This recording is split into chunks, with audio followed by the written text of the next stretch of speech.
Hello बच्चों। तो आप सभी का स्वागत है उपकार क्लासेस की इस वीडियो सीरीज में, जहां हम पढ़ रहे थे चैप्टर लाइट। और लाइट चैप्टर में हम रिफ्लेक्शन ऑफ लाइट कवर कर चुके थे। अब स्टार्ट कर रहे हैं रिफ्रैक्शन ऑफ लाइट। ठीक है, ओके। तो रिफ्रैक्शन ऑफ लाइट क्या होता है, उसे समझने से पहले हमें एक टॉपिक पढ़ना चाहिए, तो हमें रिफ्रैक्शन ऑफ लाइट की ज्यादा क्लियरिटी आती है। ठीक है, हाँ जी भाई। तो रिफ्रैक्शन ऑफ लाइट को पढ़ने से पहले हम बात करेंगे रिफ्रैक्टिव इंडेक्स की रिफ्रैक्टिव इंडेक्स।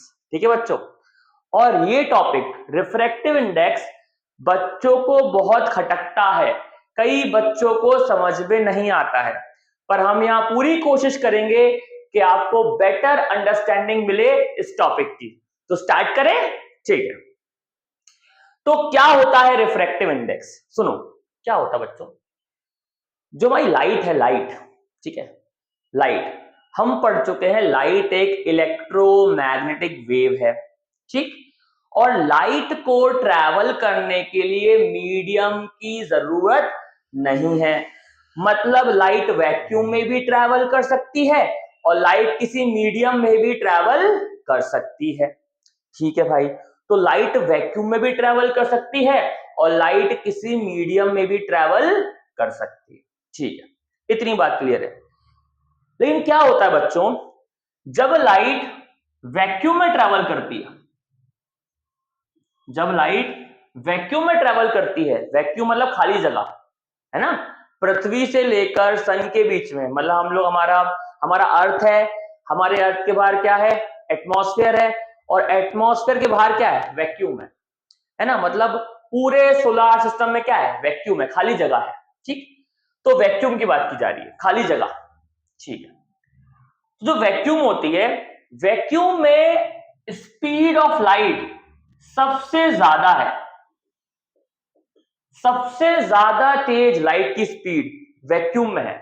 मतलब मैंने क्या बोला, लाइट वैक्यूम में ट्रेवल करती है, लाइट मीडियम में भी ट्रेवल करती है, लेकिन जब वैक्यूम में ट्रेवल करती है तो उसकी स्पीड फास्टेस्ट है, सबसे फास्ट। और जैसे ही वो मीडियम में प्रवेश करेगी तो उसकी स्पीड कम हो जाएगी, जितनी वैक्यूम में थी उससे कम हो जाएगी 100%। ठीक है, तो लाइट की स्पीड जो वैक्यूम में होती है उसकी वैल्यू होती है 3 × 10⁸ मीटर पर सेकेंड। ये है speed of light in vacuum. Speed of light in vacuum जो है बच्चों 3 × 10⁸ मीटर पर सेकेंड, मतलब 3000 लाख मीटर प्रति सेकेंड। ठीक है, ओके जी भाई, या बोल सकते हो 3 लाख किलोमीटर प्रति सेकेंड। 3 लाख किलोमीटर एक सेकंड में, 3 लाख किलोमीटर। ये हुआ एक सेकंड, देखो एक सेकंड इतने में, ये हुआ एक सेकंड, इतने में चल गए 3 लाख किलोमीटर।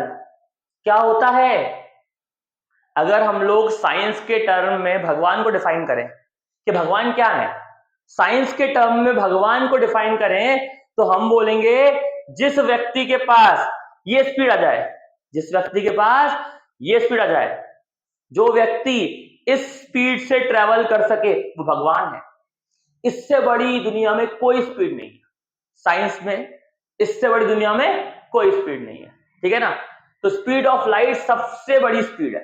ठीक है जी भाई, क्लियर है। और वो कितनी होती है, speed of light in vacuum, speed of light in vacuum दुनिया में सबसे बड़ी स्पीड है। और कितनी होती है, 3 × 10⁻⁰ मीटर पर सेकेंड। ठीक है भाई, अब जैसे ही लाइट किसी मीडियम में आएगी तो उसकी स्पीड घटेगी। ठीक है, उसकी स्पीड घटेगी। ठीक है भाई, जैसे ही लाइट मीडियम में आएगी उसकी स्पीड घटेगी। तो speed of light in vacuum और speed of light in medium का रेशियो होता है क्या, रिफ्रैक्टिव इंडेक्स। क्या होता है, रिफ्रैक्टिव इंडेक्स। अच्छा भाई, क्लियर है। चलिए, एक्चुअली हमें डिफाइन करना चाहिए refractive index of a medium. Define करते हैं refractive index of a medium. Refractive index किसका होता है? मीडियम का होता है। रिफ्रैक्टिव इंडेक्स किसका होता है? मीडियम का होता है।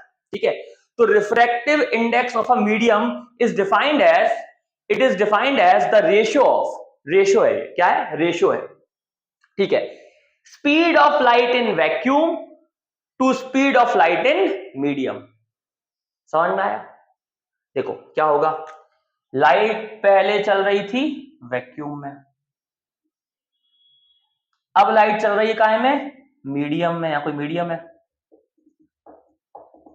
मीडियम में चल रही लाइट। इस समय की स्पीड कुछ और थी, इस समय की स्पीड कुछ और है, तो इन दोनों स्पीड का रेशियो है क्या? Refractive index of medium. Refractive index of medium जो है वो रेशियो है किनका? दो स्पीड का। कौन सी दो speed? Speed of light in vacuum to speed of light in medium. तो speed of light in vacuum divided by speed of light in medium, तो क्या मिल जाएगा आपको? उस मीडियम का रिफ्रैक्टिव इंडेक्स मिल जाएगा। ठीक है, क्लियर है? कोई दिक्कत? ठीक है भाई, आगे बढ़ते हैं। फटाफट नोट करिए इस बात को, इतनी बातें जो बोर्ड पे लिखी हैं। 1 2 3, 1 2 3। अच्छा भाई, it is denoted by letter n. Refractive index को, किसी मीडियम के रिफ्रैक्टिव इंडेक्स को हम डिनोट करते हैं स्मॉल लेटर एन से। ठीक है, और इसकी कोई यूनिट नहीं होती, रिफ्रैक्टिव इंडेक्स की कोई यूनिट नहीं होती। क्यों? क्योंकि दो स्पीड का रेशियो है, ऊपर भी स्पीड नीचे भी स्पीड।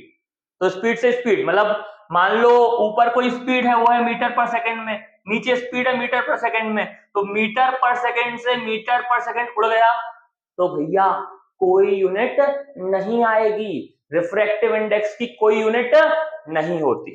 ठीक है भैया, इतनी बात क्लियर है। आगे बढ़ते हैं हम लोग, चलिए।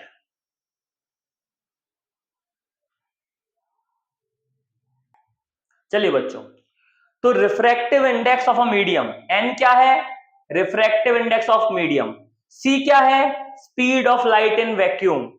ठीक है, जिसकी वैल्यू होती है 3 × 10⁸ मीटर पर सेकेंड। तो speed of light in vacuum को हम स्मॉल सी से डिनोट करते हैं बच्चों। ठीक है, और v क्या होगा हमारा? Speed of light in medium. ठीक है, v होगा स्पीड ऑफ लाइट, v होगा small v, speed of light in medium. ठीक है, तो हमने भी पढ़ा कि रिफ्रैक्टिव इंडेक्स ऑफ मीडियम क्या होता है? Speed of light in vacuum और speed of light in medium का रेशियो होता है, मतलब speed of light in vacuum divide by speed of light in medium. तो रिफ्रैक्टिव इंडेक्स को लिखते हैं n, speed of light in vacuum को लिखते हैं c, और speed of light in medium को लिखते हैं v। यहां से आप साफ साफ देख सकते हो कि c तो यूनिवर्सल कांस्टेंट है, c तो हमेशा कांस्टेंट है, speed of light in vacuum तो हमेशा फिक्स है। जी भाई फिक्स है, बिल्कुल फिक्स है। ठीक है, speed of light in vacuum तो हमेशा फिक्स है, बिल्कुल बिल्कुल ठीक ठीक। ठीक है, मतलब c तो कांस्टेंट है, क्लियर है? c कांस्टेंट है, तो मीडियम पे डिपेंड कर रहा है कौन? रिफ्रैक्टिव इंडेक्स और स्पीड। मतलब अगर मीडियम चेंज होगा तो रिफ्रैक्टिव इंडेक्स की वैल्यू चेंज होगी। ठीक, speed of light in medium भी चेंज होगी पर c चेंज नहीं होगा, c तो फिक्स है, क्योंकि c तो speed of light in vacuum है, वो तो फिक्स क्वांटिटी है। क्लियर है बच्चों? जी भाई, तो यहां से हम इस बात को कंक्लूड कर सकते हैं कि c तो एक कांस्टेंट है, c तो एक कांस्टेंट है। अगर c कांस्टेंट है, यहां से हम ये कंक्लूड कर सकते हैं कि रिफ्रैक्टिव इंडेक्स इनवर्सली प्रोपोर्शनल है speed of light in medium के। रिफ्रैक्टिव इंडेक्स इनवर्सली प्रोपोर्शनल है, देखो ये कांस्टेंट है, तो रिफ्रैक्टिव इंडेक्स इनवर्स है किसके? Speed of light in medium के। समझ में आया? ठीक है, तो refractive index is inversely proportional to speed of light in medium. बात समझ में आई? क्लियर है? क्योंकि c कांस्टेंट है इस फॉर्मूले में, तो n is inversely proportional to, ठीक है, refractive index is inversely proportional to speed of light in medium. इस बात को लिख भी लेते हैं हम लोग फटाक से। Refractive index of medium is inversely proportional to speed of light in medium। ये पॉइंट बड़ा इंपॉर्टेंट है, ठीक है, इंपॉर्टेंट पॉइंट है, ठीक है, क्लियर है बात? ओके, आगे बढ़े। चलिए बच्चों हम आगे बढ़ते हैं, ठीक है। तो जो स्पीड ऑफ लाइट होती है एयर में वो हल्की सी कम होती है speed of light in vacuum में। मतलब वैक्यूम में तो हाईएस्ट स्पीड है, उससे हल्की सी कमी होती है, हल्की सी कम speed of light in air. मतलब जब लाइट वैक्यूम से एयर में आती है तो स्पीड घटती है पर बहुत ही कम घटती है, ठीक है जी भाई।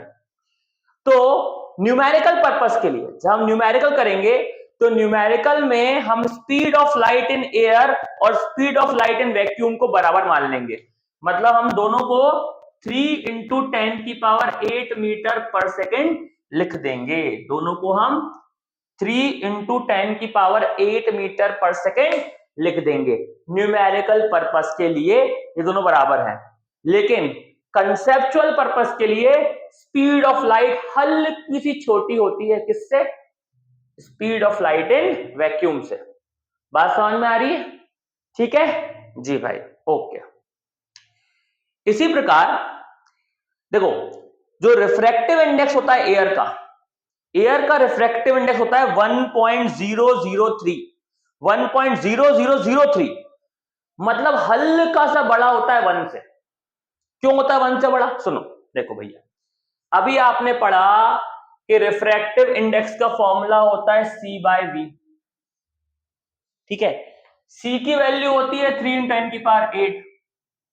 हम निकाल रहे हैं रिफ्रैक्टिव इंडेक्स एयर का। एयर के लिए जो वेलोसिटी है वो हल्की छोटी है, मान लो कि 2.99 × 10⁸, है ना, ऐसी कुछ। जब डिवाइड करोगे तो नंबर 1 से बड़ा आएगा, नंबर 1 से बड़ा आएगा, क्योंकि ऊपर बड़ा नंबर है नीचे छोटा नंबर है, नंबर 1 से हल्का सा बड़ा आएगा। समझ में आया? इसलिए जो एयर का रिफ्रैक्टिव इंडेक्स होता है, जो एयर का रिफ्रैक्टिव इंडेक्स होता है वो हल्का सा ज्यादा होता है 1 से। कितना होता है? 1.0003 होता है। लेकिन न्यूमेरिकल पर्पस के लिए आप एयर के रिफ्रैक्टिव इंडेक्स को 1 मान लेंगे, ठीक है बच्चों, क्लियर है? कोई दिक्कत? ओके, इतनी बात क्लियर है? ओके बच्चों, ठीक है बच्चों। तो हमारी बुक में, हमारी एनसीईआरटी में बहुत सारे सब्सटेंसेस के क्या दे रखे हैं? Refractive index. अच्छा सुनो सुनो, पहली बात, रिफ्रैक्टिव इंडेक्स उनके दिए जाएंगे जिनमें से लाइट पास होती है। अरे भैया, जिनमें से लाइट पास होगी उसी में तो लाइट की निकालोगे स्पीड। जब लाइट पास ही नहीं होगी तो स्पीड कैसे निकलेगी? मतलब ओपेक ऑब्जेक्ट, अगर एक परफेक्टली ओपेक ऑब्जेक्ट है ना, उसका नहीं होता रिफ्रैक्टिव इंडेक्स। क्यों नहीं होता? क्योंकि उसमें लाइट जाती ही नहीं है। जिसमें लाइट जाएगी, जिसमें लाइट ट्रैवल करेगी, ट्रांसपेरेंट मीडियम और ट्रांसल्यूसेंट मीडियम। ट्रांसपेरेंट वो होते हैं जो लाइट को कंप्लीटली अलाउ करते हैं पास होने के लिए, उनमें से। और ट्रांसल्यूसेंट होते हैं जो लाइट को पार्शियली अलाउ करते हैं खुद में से पास होने से, है ना। जैसे कैरोसिन होगा ट्रांसल्यूसेंट, ठीक है, कैरोसिन को ट्रांसल्यूसेंट बोलोगे, ट्रांसल्यूसेंट है कैरोसिन, ठीक है। और वाटर है ट्रांसपेरेंट, ग्लास है ट्रांसपेरेंट, है ना जी भाई। तो पहली बात, रिफ्रैक्टिव इंडेक्स उनके लिए डिफाइन है जो ट्रांसपेरेंट या ट्रांसल्यूसेंट है, उनके लिए डिफाइन नहीं है जिनमें लाइट पास ही नहीं होती, ठीक है। एक बात, अब हमारी बुक में कुछ सब्सटेंसेस के रिफ्रैक्टिव इंडेक्स दिए हैं, मैंने उनमें से भी कुछ के ही लिखे हैं। एयर का ये दिया है, वाटर का ये दिया है, क्राउन ग्लास का ये दिया है। ग्लास भी, क्राउन ग्लास, फ्लिंट ग्लास, दो प्रकार के ग्लास होते हैं, उनके रिफ्रैक्टिव इंडेक्स दिए हैं। अब इन तीनों के हमें याद भी करना है, याद करना है। क्या याद करना है? एयर का याद कर लो 1, न्यूमेरिकल्स के लिए होता ये है, न्यूमेरिकल के ये है। वाटर का सेम है, वाटर का होता ये है और न्यूमेरिकल में भी यही यूज करना है। और क्राउन ग्लास का होता है 1.52, तो अगर न्यूमेरिकल आ जाए तो 1.5। मैक्सिमम केस में तो वो आपको रिफ्रैक्टिव इंडेक्स देगा, अगर नहीं देगा तो ये यूज करने हैं न्यूमेरिकल पर्पस के लिए। ठीक है, एक बात, जितने भी सब्सटेंस हमने पढ़े या जितने भी सब्सटेंस के रिफ्रैक्टिव इंडेक्स दिए गए हैं, उनमें सबसे ज्यादा रिफ्रैक्टिव इंडेक्स डायमंड का दिया गया है। उसका दिया है डायमंड का। ठीक है, डायमंड का होता है 2.42, केरोसिन का होता है 1.44। ठीक है, क्लियर है जी भाई? ओके, तो बहुत सारे सब्सटेंस के रिफ्रैक्टिव इंडेक्स हमारे में दिए गए हैं, याद नहीं करने हैं, याद सिर्फ इन 3 के कर लो, बहुत है। क्लियर है? बाकियों के याद नहीं करने। डायमंड का भी याद कर लो तो और अच्छा है। 1, 2, 3 और 4 का याद कर लो, बस, इससे ज्यादा याद नहीं करना, बाकी वो क्वेश्चन में देगा। ठीक है बच्चों? ठीक है, चलो बच्चों आगे बढ़ते हैं। एक क्वेश्चन बार बार आ रहा है एग्जाम में, देखो हमें एयर का रिफ्रैक्टिव इंडेक्स 1 दिया है, वाटर का रिफ्रैक्टिव इंडेक्स 1.33 दिया है और डायमंड का रिफ्रैक्टिव इंडेक्स 2.42 दिया है, और हमसे पूछ लिया कि क्या रिश्ता है किनमें, speed of light in air, speed of light in water और speed of light in diamond में क्या रिश्ता है। हम पढ़ चुके हैं कि रिफ्रैक्टिव इंडेक्स जो होता है वो C/V होता है, speed of light in vacuum upon speed of light in medium.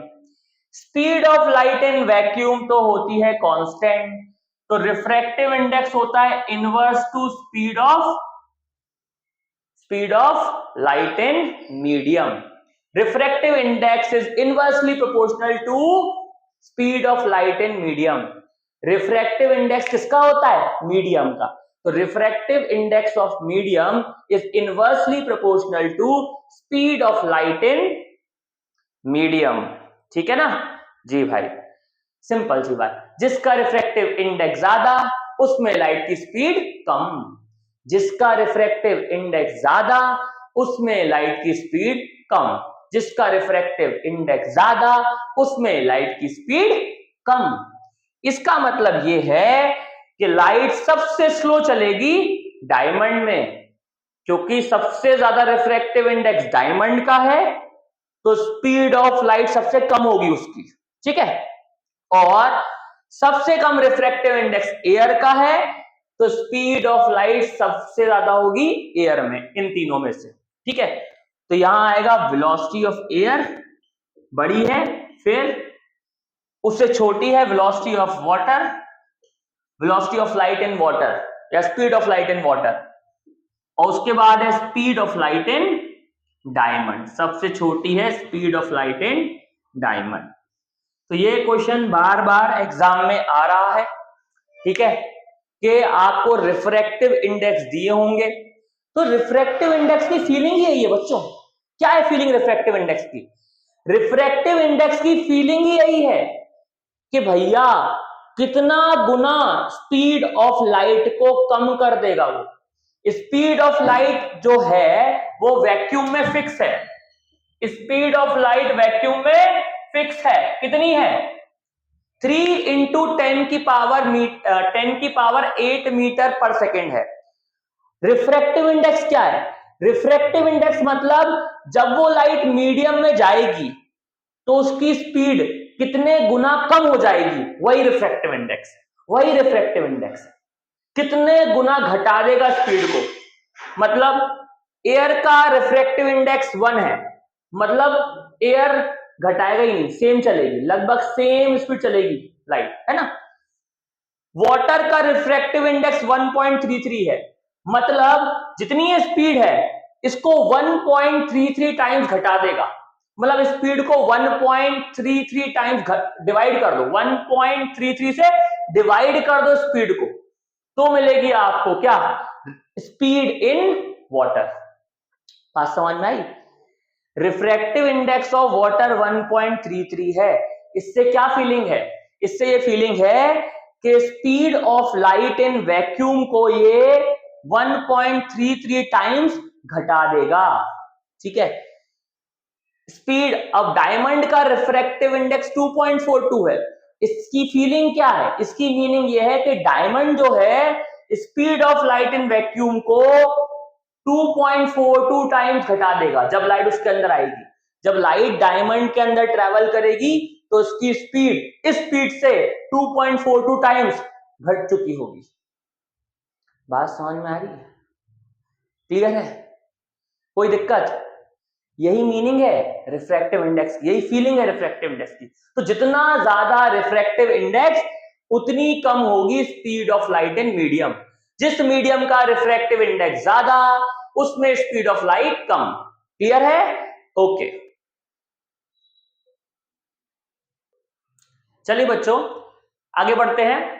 तो रिफ्रैक्टिव इंडेक्स जो है वो दो प्रकार के होते हैं, एब्सोल्यूट रिफ्रैक्टिव इंडेक्स और रिलेटिव रिफ्रैक्टिव इंडेक्स। ठीक है, तो रिफ्रैक्टिव इंडेक्स दो प्रकार के, एब्सोल्यूट रिफ्रैक्टिव इंडेक्स और रिलेटिव रिफ्रैक्टिव इंडेक्स। ठीक है, तो इसमें क्या होता है, अभी जो आपने रिफ्रैक्टिव इंडेक्स पढ़ा, जिसको अपन बोले सिंपल भाषा में रिफ्रैक्टिव इंडेक्स, वो यही था। अभी जो आपने पढ़ा है ना वो एब्सोल्यूट रिफ्रैक्टिव इंडेक्स ही पढ़ा है। एब्सोल्यूट रिफ्रैक्टिव इंडेक्स के अंदर हम दो मीडियम में स्पीड ऑफ लाइट कंपेयर करते हैं। दो मीडियम में स्पीड ऑफ लाइट कंपेयर करते हैं, दो मीडियम में से एक मीडियम होती है वैक्यूम। समझ में आया? मतलब कहने का मतलब यह है कि एक मीडियम फिक्स कर दिया वैक्यूम, एक मीडियम फिक्स कर दिया वैक्यूम और दूसरा कोई दूसरा मीडियम है। तो एक मीडियम वैक्यूम है और एक मीडियम कोई मीडियम है। ठीक है, तो इन्हें जब इन दोनों में स्पीड ऑफ लाइट कंपेयर करेंगे तो हम बोलेंगे एब्सोल्यूट रिफ्रैक्टिव इंडेक्स। एब्सोल्यूट मतलब भगवान से कंपेयर हो रहा है। मान लो किसी इंसान को मैं राम जी से कंपेयर करता हूं, राम जी क्या हो गए, भगवान हो गए, सीधे भगवान से कंपेयर कर रहे हैं, उसे बोलेंगे एब्सोल्यूट। समझ में आया? मान लो मैंने किसी व्यक्ति को भगवान से कंपेयर किया, क्या हो गया, वो हो गया एब्सोल्यूट। यहां भी ये भी तो भगवान है, speed of light in vacuum, ये स्पीड की भगवान है, सबसे बड़ी स्पीड है ये, स्पीडों की भगवान है ये। ठीक है, तो सबसे बड़ी स्पीड से कंपेयर कर रहे हैं हम किसको, speed of light in medium को, है ना। इसलिए इसे बोलेंगे हम एब्सोल्यूट रिफ्रैक्टिव इंडेक्स, या सिंपल भाषा में इसी को हम बोलते हैं रिफ्रैक्टिव इंडेक्स। और इसका फॉर्मूला आपने पढ़ा है n equal to c by v. ये फॉर्मूला किसका होता है, एब्सोल्यूट रिफ्रैक्टिव इंडेक्स का ही होता है। n मतलब रिफ्रैक्टिव इंडेक्स बोल लो या एब्सोल्यूट रिफ्रैक्टिव इंडेक्स बोल लो। ठीक है जी भाई। दूसरा होता है रिलेटिव रिफ्रैक्टिव इंडेक्स। ठीक है, तो रिलेटिव रिफ्रैक्टिव इंडेक्स में क्या होता है, रिलेटिव रिफ्रैक्टिव इंडेक्स में हम दो मीडियम में कंपेयर करते हैं। एक मीडियम मान लो है हमारा वाटर, एक है ग्लास। इन दो मीडियम में स्पीड ऑफ लाइट कंपेयर करेंगे। यहां हम भगवान की बात नहीं कर रहे हैं, यहां हम वैक्यूम की बात नहीं कर रहे हैं, यहां हम दो मीडियम की बात कर रहे हैं, है ना, वैक्यूम के अलावा। ठीक है, तो हम दो मीडियम की बात कर रहे हैं, मतलब एयर का, एयर नहीं, मान लो हम बात करते हैं वाटर का ग्लास से या वाटर का केरोसिन से। तो दो मीडियम में स्पीड ऑफ लाइट को कंपेयर कर रहे हैं हम, दो मीडियम में स्पीड ऑफ लाइट को कंपेयर कर रहे हैं, तब हम बोलते हैं relative refractive index. Relative refractive index मतलब दो मीडियम में हम स्पीड ऑफ लाइट को कंपेयर कर रहे हैं और ये दो मीडियम में वैक्यूम नहीं है, यहां वैक्यूम है यहां वैक्यूम नहीं है। अगर वैक्यूम आ गया, दो मीडियम होते हैं, एक मीडियम अगर वैक्यूम बन गया तो हो जाएगा वो एब्सोल्यूट। अगर दो मीडियम है, दोनों में से कोई वैक्यूम नहीं है, तो वो क्या है, रिलेटिव। बात समझ में आई? जी भाई, इतनी बात क्लियर है। आगे बढ़ते हैं।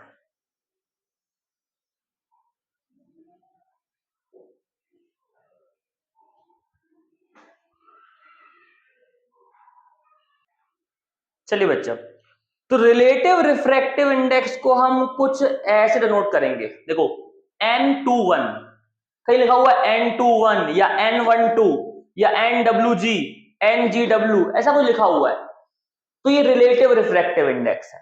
इसका मतलब क्या होता है? N21 का मतलब है relative refractive index of medium 2 with respect to medium 1। मतलब हम मीडियम 2 और मीडियम 1 के रिफ्रैक्टिव इंडेक्स को कंपेयर कर रहे हैं। मीडियम 2 और मीडियम 1 के रिफ्रैक्टिव इंडेक्स को कंपेयर कर रहे हैं, और कंपेयर करके एक वैल्यू आई, उसे हम बोलेंगे रिलेटिव रिफ्रैक्टिव इंडेक्स। ठीक है, समझ में आया? तो रिलेटिव रिफ्रैक्टिव इंडेक्स N21 का मतलब क्या है? Relative refractive index of medium 2 with respect to medium 1। मतलब दो मीडियम को कंपेयर कर रहे हैं हम। ठीक है, कौन कितना ज्यादा डेंसर है या रेयर है, हम पढ़ेंगे डेंसर रेयर क्या होता है। ठीक है, चलिए देखिए, यह लिखा हुआ है हमारे पास NWG। W मतलब वाटर हो गया, G मतलब ग्लास हो गया। तो relative refractive index of water with respect to glass.